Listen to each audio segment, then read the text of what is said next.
Introvertendo, um podcast onde autistas conversam.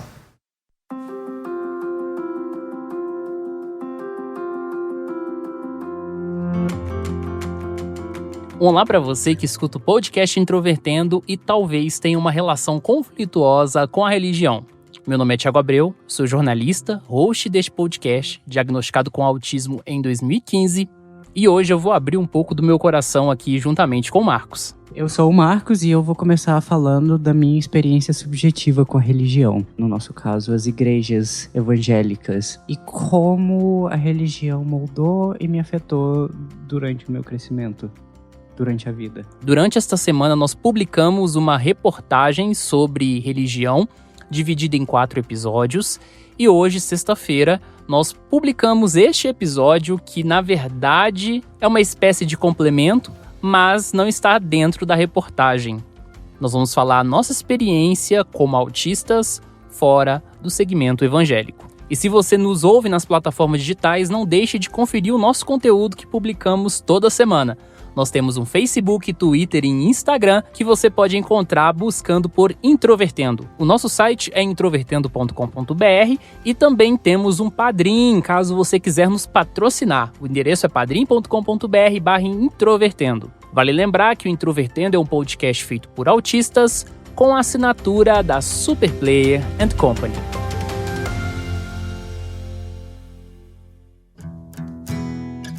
Eu e o Thiago, a gente tem experiências bem parecidas. Eu acho que a gente tem visões bem parecidas sobre a igreja. Ele também já tem um histórico parecido, né? De crescer em igrejas evangélicas. Eu acho que eu e ele, a gente tem essa experiência em comum, que a gente se identifica com esse pessoal que é o desviado da igreja. Você tem razão. Minha família materna hoje é um pouco mesclada a questão da religião. Tem alguns que são evangélicos e tem alguns que são católicos não praticantes. E tem alguns que são meio sem religião. Já a família do meu pai, quase toda adventista. Então você já imagina os problemas que eu tinha em alguns sábados. A minha família, tanto materna quanto paterna, vem do Vale do São Francisco. Eu nasci em São Paulo e com mais ou menos um ano, nós nos mudamos para Minas, na região metropolitana de BH, na cidade de Contagem. Pouco tempo ali, minha mãe acabou se convertendo ao cristianismo. Ela frequentava a Igreja Assembleia de Deus, Ministério Missão. E uma coisa muito característica da minha mãe, quando ela fez parte da Igreja Assembleia, foi a mudança de costumes. Ela começou a usar saia, deixou o cabelo crescer, já não usava muitos adereços. Foi toda uma questão de costume e comportamento que começou a mudar, e isso começou a gerar um certo incômodo nela. Quando nós nos mudamos para Goiás, ocorreu uma situação um dia que ela estava andando numa rua, levou um escorregão numa praça muito movimentada e ela caiu de pernas abertas. Foi um constrangimento muito grande. Depois desse dia, ela decidiu que nunca mais ia usar a saia e foi aí que eu considero o momento que ela realmente se desvinculou desse movimento pentecostal da Assembleia de Deus. Já eu, desde criança, tinha uma participação muito grande nesse movimento pentecostal na igreja que a minha mãe frequentava. Eu era muito ligado à questão cultural. Como muitos que acompanham o Introvertendo sabem, eu tenho hiperfoco em música, então a gente ouvia rádio o dia inteiro, eu conhecia todas as músicas. Tinha uma fixação também por cantar músicas dentro da igreja, e isso se fez presente na minha vida por um longo tempo. E aqui em Goiânia nós passamos por um tempo de limbo, até que eu encontrei uma igreja presbiteriana perto de casa que eu comecei a frequentar e depois minha mãe começou a ir junto. Era uma igreja de tradição reformada, ou seja, era um pouco diferente daquele clima pentecostal. Só para as pessoas entenderem, tá? Existem vários segmentos dentro disso que a gente chama de protestantismo. Você tem os reformados, que são principalmente as igrejas históricas ligadas ao movimento da reforma protestante, como os luteranos, presbiterianos. Você tem o movimento pentecostal, que é a galera que acredita no batismo no Espírito Santo. É um pessoal que tem muito essa coisa do fogo, do poder, que é muito representada pela Igreja Assembleia de Deus, por exemplo. E existem os neopentecostais, que é uma nova onda do pentecostalismo, principalmente marcada por aquilo que a gente chama de teologia da prosperidade e também dos meios de comunicação. Então, são essas igrejas que têm pastores muito famosos, como Edir Macedo, R.R. Soares, Valdemiro Santiago e afins. A gente ficou na igreja presbiteriana durante um tempo, até que minha mãe se mudou para a Igreja Internacional da Graça de Deus, que é do R.R. Soares, que ela tá até hoje, inclusive. E ela fez essa mudança principalmente por causa da questão dos costumes. As igrejas neopentecostais têm essa característica de não oprimir muito as pessoas com relação à vestimenta. Então, o que realmente atraiu ela não foi o discurso da prosperidade propriamente dito, mas sim essa liberdade de ela ser quem ela é. Já eu, além dessas igrejas, eu fiz parte de várias outras, mas eu vou falar isso depois. Sua mãe já era feminista, né? Ativa dentro da igreja, tá certinha. Essa questão de costumes realmente aí faz parte da cultura nas Assembleias de Deus. Elas eram extremamente conservadoras. Hoje em dia, ela já tá começando a ser mais solta com essa questão de hábitos e costumes, mas ainda continua sendo um ambiente muito conservador em outros aspectos e muitas vezes hostis a grupos externos.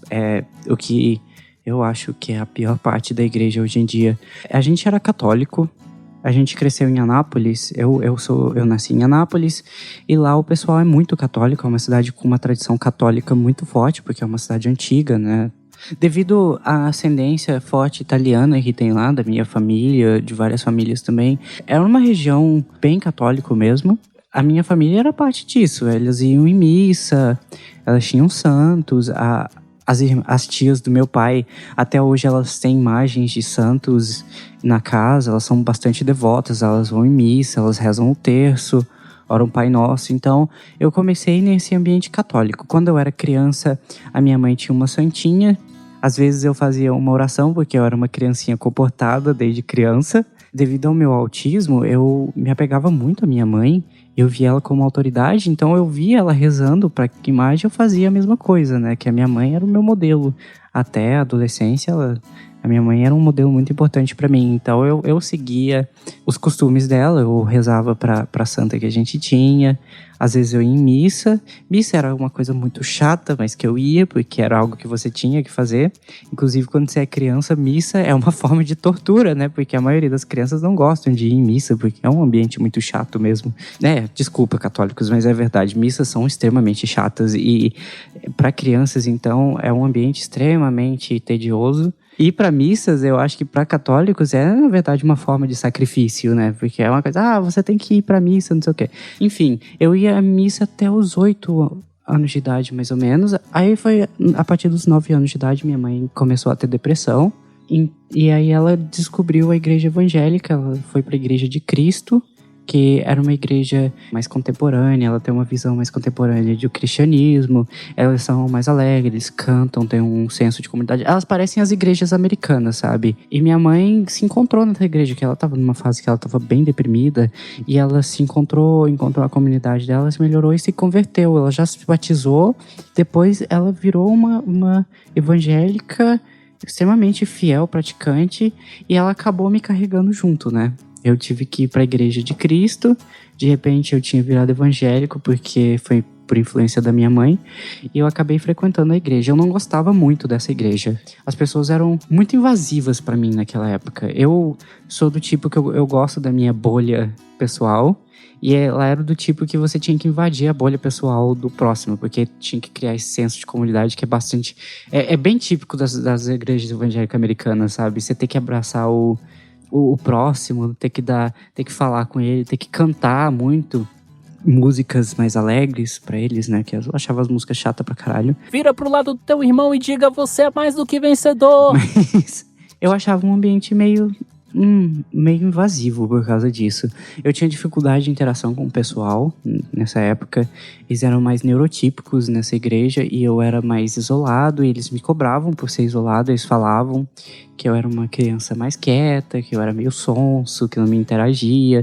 E realmente eu não tinha vontade de fazer essas coisas. Eu não queria me misturar com todo mundo na igreja. Até que mais ou menos lá por volta dos 13, 14 anos... Acho que foi 14 anos. Quando eu comecei a sofrer muito bullying na escola, eu entrei em depressão também. Aí minha mãe me levou pra pastora perto de casa, que ela era da Assembleia de Deus. Eu entrei na Assembleia de Deus e aí eu me converti de verdade, me batizei. E foi quando eu comecei a encontrar amigos na igreja de verdade. Eu gostava bastante do ambiente da igreja na época, sabe? Porque pela primeira vez na vida eu consegui fazer amigos. O pessoal na igreja... Era uma cidade pequena que eu morava, era São Miguel do Araguaia, perto da divisa do Tocantins, na entrada da Ilha do Bananal. Então tinha um senso de comunidade muito forte dentro dessa igreja que eu gostava, sabe? As pessoas... os adolescentes, eles eram respeitosos, eles tinham esse senso de amizade mesmo, a gente era muito próximo um do outro, a gente se via, fazia tudo junto. E pela primeira vez na vida eu tive vários amigos por causa da igreja, né? Eu gostava bastante dessa época dos 14, 15 anos. Eles obviamente se importavam comigo. Eu, como sendo criança autista, eu nunca tive amigos próximos de verdade.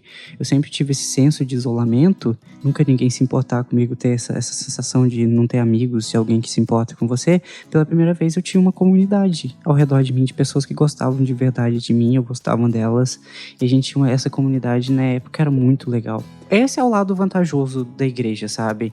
Para algumas pessoas, e foi um lado vantajoso para mim, foi esse senso de comunidade. Então esse foi o lado bom que eu tirei da igreja. Uma coisa que você falou que é muito interessante, e eu queria pontuar, é o fato de autistas terem pensamentos rígidos. E o ambiente religioso é um lugar que certamente propicia isso em certa medida.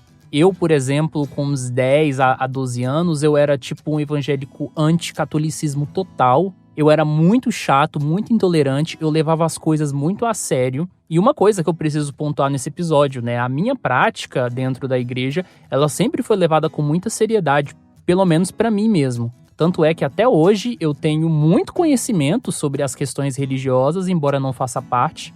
E ainda bem também que esse meu pensamento foi se flexibilizando com o tempo. Não, então, eu também era. Essa questão da visão autista, do autista, ele ter essa tendência de criar uma visão super forte e específica do mundo, né? E a religião ajuda você a criar essa visão específica. Eu também me tornei um evangélico ultraconservador, com opiniões fortes e anticatólico na época. Nessa fase dos 13, 14 anos, eu também tinha um senso moral muito forte.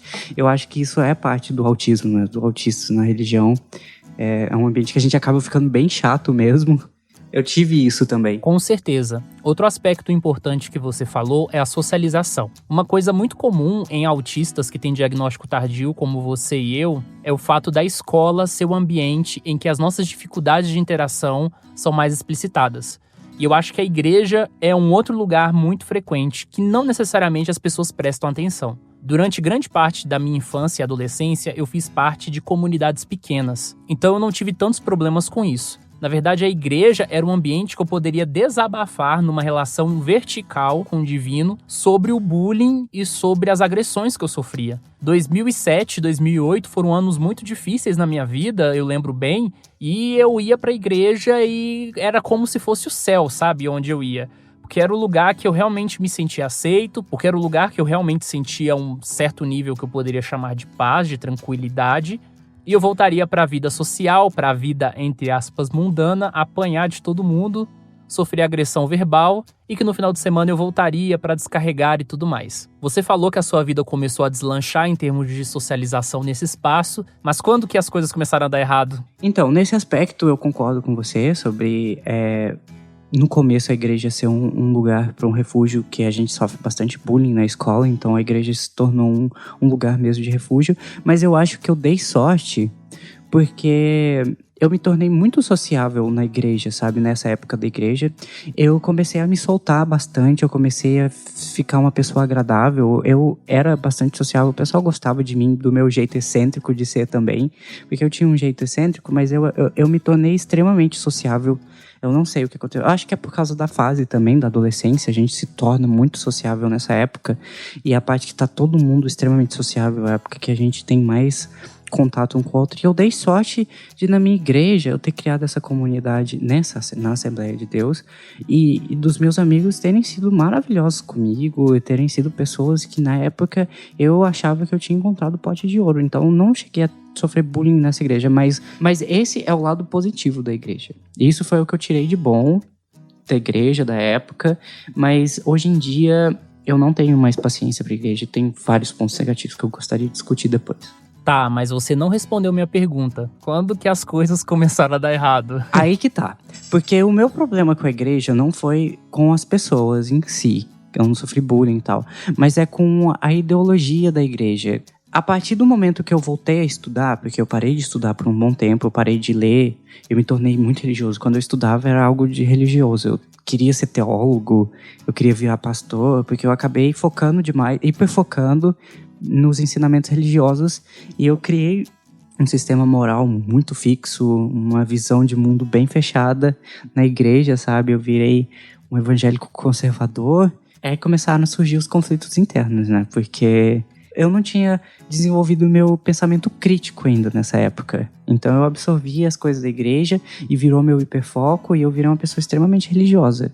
Eu era basicamente chato igual o Newton, na época dele, quando ele era religioso. Os primeiros filósofos, tipo Descartes, sabe? Eu acho que quando a pessoa é inteligente, ela acha esse sistema moral tão fixo, ela se fixa nisso, ela vai começar a criar um sistema moral bem complexo, baseado no da igreja, e vai se apegar bastante nisso. Eu me vejo muito como Newton na época, sabe? Ele era uma pessoa extremamente chata, religiosa. Depois da adolescência foi quando os problemas começaram a surgir. Que aí eu voltei a estudar, e aí eu comecei a ter o início do desenvolvimento do pensamento crítico. Você tá falando de ensino superior? Não, no final do ensino médio. Foi quando eu voltei a estudar, porque aí é a época que eu acordei pra vida, que eu ia estudar pro vestibular, que eu queria entrar na universidade. Aí, a partir do que eu terminei o ensino médio, eu passei um ano estudando sozinho, e foi o momento que eu desenvolvi pensamento crítico mesmo. Aí as inconsistências, né, começaram a surgir, e hoje em dia eu percebi o tanto que eu fui manipulado e o tanto que a religião, na verdade, é uma forma de indoutrinação e lavagem cerebral. É um culto que muda o pensamento das pessoas de uma forma radical, de uma forma que não corresponde à realidade e fecha muito o pensamento crítico das pessoas, cega as pessoas, cria um problema de dissonância cognitiva na pessoa, porque as evidências da vida real, do mundo real, não correspondem ao que é dito e pregado na religião, na igreja. O que cria dissonância cognitiva, que a gente tem que criar dissonância para explicar o conflito entre a vida real e o que é dito. E também, hoje em dia, a igreja se tornou uma das maiores fontes de pregamento de ódio no Brasil, né? Isso é um problema, porque ela se tornou extremamente homofóbica, excludente, perseguidora de tudo que é diferente dela. Ela se autodenomina perseguida, mas, ironicamente, a igreja é um dos maiores perseguidores de pensamento diferente. É uma das instituições que tem mais problemas em aceitamento de ideias diferentes da dela, sabe? E ela persegue mesmo, e isso se tornou um problema. Isso criou conflitos comigo mesmo também, porque depois eu me redescobri como sendo parte de uma minoria que era desprezada pela igreja, e eu passei a ser de religioso a ser a fazer parte da comunidade que é desprezada e mal vista e odiada pela igreja. Então, isso foi o meu maior conflito com a religião. No meu caso, foi um pouco diferente. Eu frequentava a mesma igreja que a minha mãe durante muitos anos, desenvolvia até funções lá dentro, cantava e etc. Mas aí, entre 2011 e 2012, eu tive uma crise muito grande com as minhas notas no ensino médio. Elas começaram a despencar e isso me gerava muita preocupação. Isso também afetou meu emocional, porque eu me via cada vez mais sozinho, já estava ali no ápice da adolescência, não tinha amigos, não tinha nada. E aí eu fiquei deprimido e fiquei sem vontade de ir para a igreja. Não tinha feito nada de errado, talvez alguém possa ter pensado, sei lá, mas isso para mim também não importava na altura do campeonato. E aí, quando essa prática religiosa saiu da minha rotina, o retorno era algo dolorido.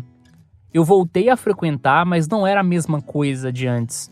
Era como se aquilo não fizesse mais sentido para mim, porque no tempo que eu estava fora, eu tinha me reacostumado a uma dinâmica completamente diferente. E você tem um apego à rotina que é maior que o meu também, né? Que no seu caso, o apego à rotina é um dos fatores mais importantes da sua personalidade. Com certeza. Então, nesse processo de retorno, eu me sentia muito desconfortável. E aí, nesse período que eu estava frequentando, mas me sentindo desconfortável, eu reencontrei pela internet um colega do ensino fundamental que, inclusive, morava bem perto de casa. E ele me convidou para a gente se reencontrar na igreja que ele frequentava. E quando eu cheguei lá, eu me vi exatamente no contexto que você passou, Marcos, na outra igreja. Um ambiente muito sociável, com muita música, em que todo mundo aparentemente quer ser seu amigo, mas na verdade é uma interação fake, porque o pessoal quer te jogar dentro de um sistema. E aí talvez o pessoal esteja estranhando um pouco. Existem algumas igrejas evangélicas ligadas ao movimento neopentecostal também, que são as chamadas igrejas em célula. Então, só para você que não sabe o que é igreja em células, eu vou explicar de uma forma bem simples, tá? A igreja em células é uma igreja comum, certo? Que tem pastor, que tem a liderança e tem o corpo de membros. Só que esse corpo de membros é dividido em pequenos grupos, e cada grupo tem um nome.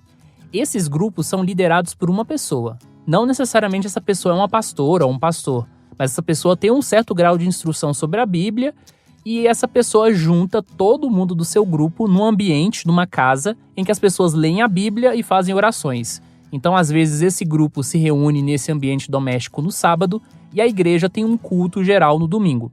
Esse sistema estimula a competição e, por isso, quanto mais pessoas você trazer para o seu grupo, mais poderoso e influente você se torna dentro da igreja. E esse é o principal problema desse espaço.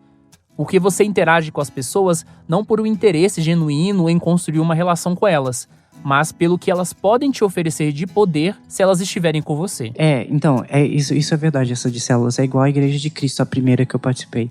É de forçação, de interação, de ter que forçar essa coisa que é bem fake mesmo, que na realidade é tudo de fachada. Sim, e eu tive uma situação bem particular nesse período que foi diretamente relacionada à líder desse grupo que eu fazia parte. Eu fiquei nessa igreja por poucos meses, tá? Foi um período bastante conturbado. Ela era psicóloga, trabalhava com RH e ela ficava fazendo comentários sobre o meu comportamento.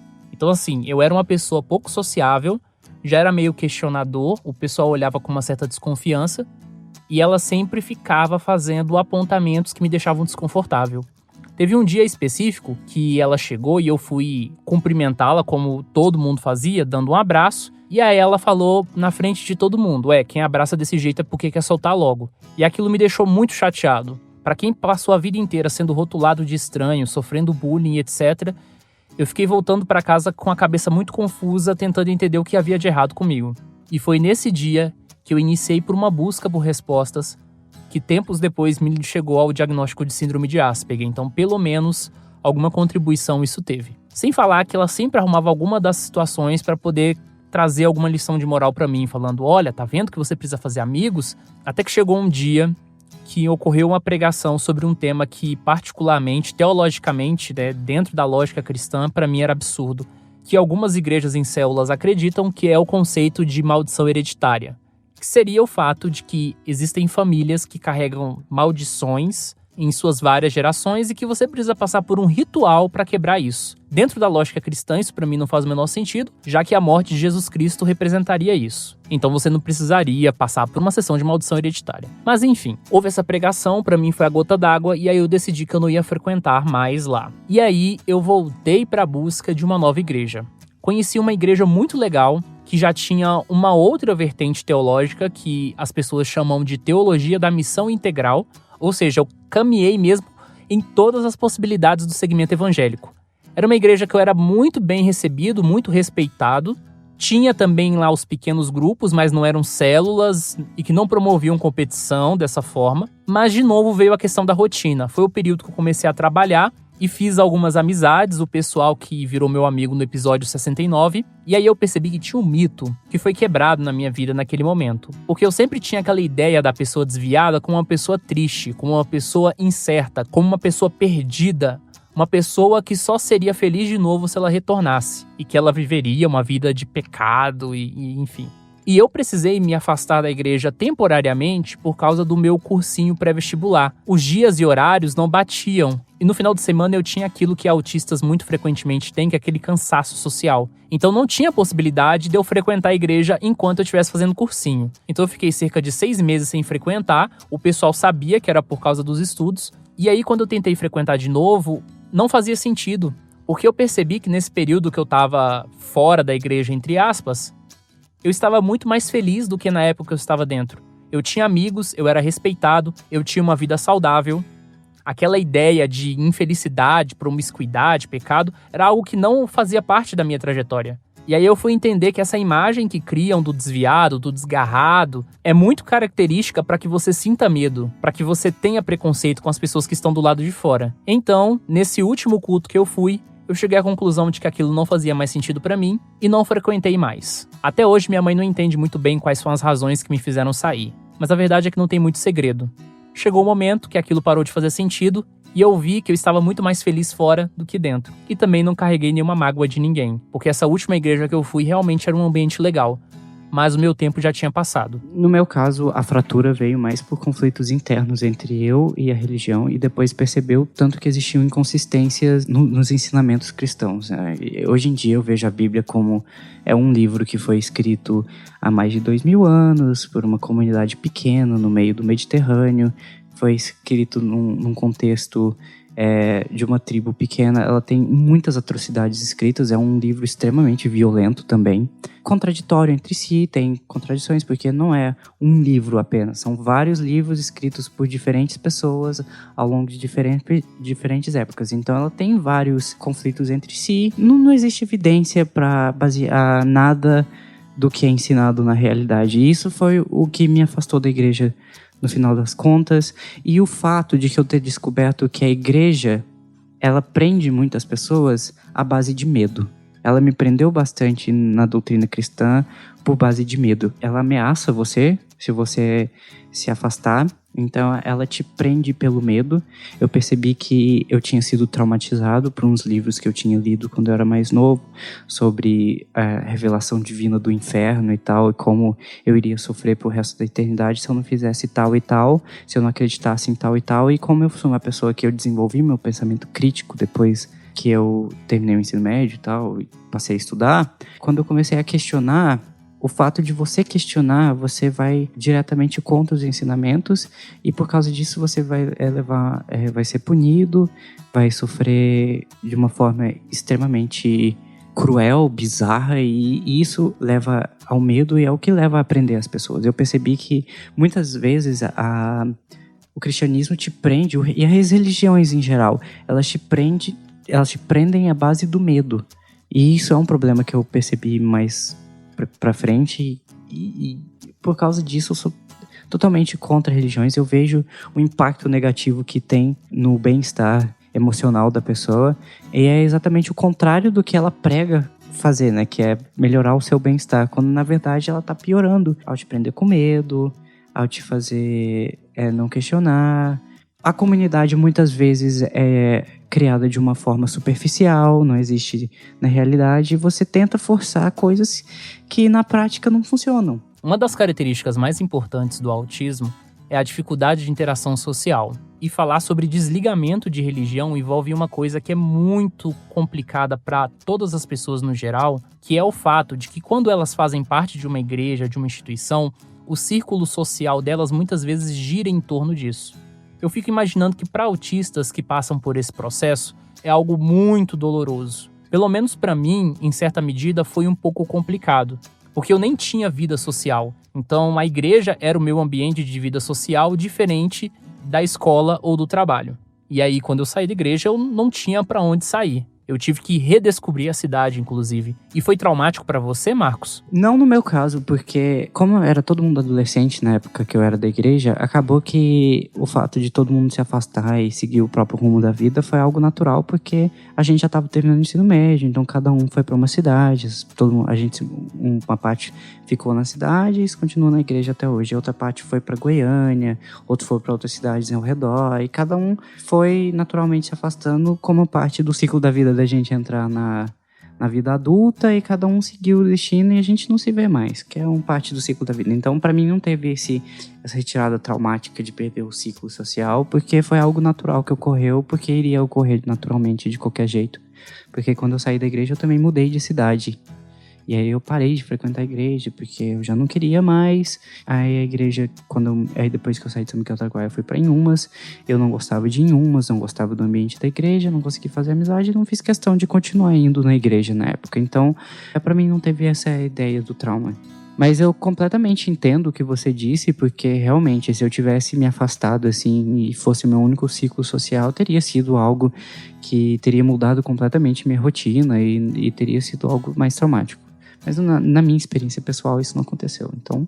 Sim, eu te entendo. No meu caso foi menos difícil, justamente pela construção de um círculo social. Então os meus amigos, eles foram suprindo essa demanda. E acabei desenvolvendo uma vida para além disso. E apesar do movimento evangélico ter uma péssima imagem social hoje em dia, o meu processo de desligamento ele foi tão natural que eu não tenho nenhuma mágoa ou nenhum tipo de incômodo com o processo da saída. E eu consigo ver esse meio religioso como um fenômeno cultural. Inclusive, eu parei de frequentar a igreja, mas eu trabalhava muito com mídia. E eu acabei acompanhando, principalmente, manifestações musicais de música religiosa por muitos anos. Eu tinha um hiperfoco em música religiosa e, basicamente, se você quiser conversar comigo sobre música evangélica, eu sei muita coisa desde a década de 60 até os dias de hoje. Tanto em termos históricos, tanto em termos musicais, artistas, bandas. Eu devo ter aqui uns 200 ou 300 discos evangélicos aqui em casa que foram somados ao longo do tempo. Apesar de praticamente todos eles não terem muito valor para mim hoje, eles fizeram parte da minha vida, estão guardados e são obras culturais que acabam falando bastante sobre a história desse movimento dentro do Brasil. Quando eu era criança, eu era muito fã de alguns artistas e bandas. Minha banda favorita era o Trazendo a Arca. Davi Sasser e Luiz Arcanjo, pra mim, eles eram o Lennon-McCartney da música evangélica, sabe? 2 vocalistas, compositores que trabalhavam juntos e escreviam grandes canções. Inclusive, a banda se dividiu durante uma época e um sonho meu de infância era ver a banda reunida de novo. E eles se reuniram durante essa pandemia, quando o segmento religioso já perdeu o significado pra mim. Mas como fez parte desse período da infância, eu assisti escondido, pra que ninguém soubesse. E agora eu tô revelando aqui pra vocês. Eu tenho esse respeito por esse lado cultural do segmento evangélico, mas eu falo isso para ilustrar o quanto que eu estou bem resolvido com isso. Eu estou muito feliz fora da igreja. Ela não tem um significado direto para mim e eu não tenho nenhum tipo de mágoa. Consigo respeitá-la como fenômeno cultural. Eu me tornei extremamente secular. Na minha visão, é que hoje em dia, na sociedade moderna, em que a tecnologia avançou, a ciência está a mais avançada que já teve na história da humanidade, a gente tem conhecimento suficiente para se tornar uma sociedade completamente secular, porque a gente tem evidências para as questões da vida. Na verdade, são questões filosóficas hoje em dia que suprem a necessidade de responder questionamentos internos humanos, como, por exemplo, qual o sentido da vida, essas coisas.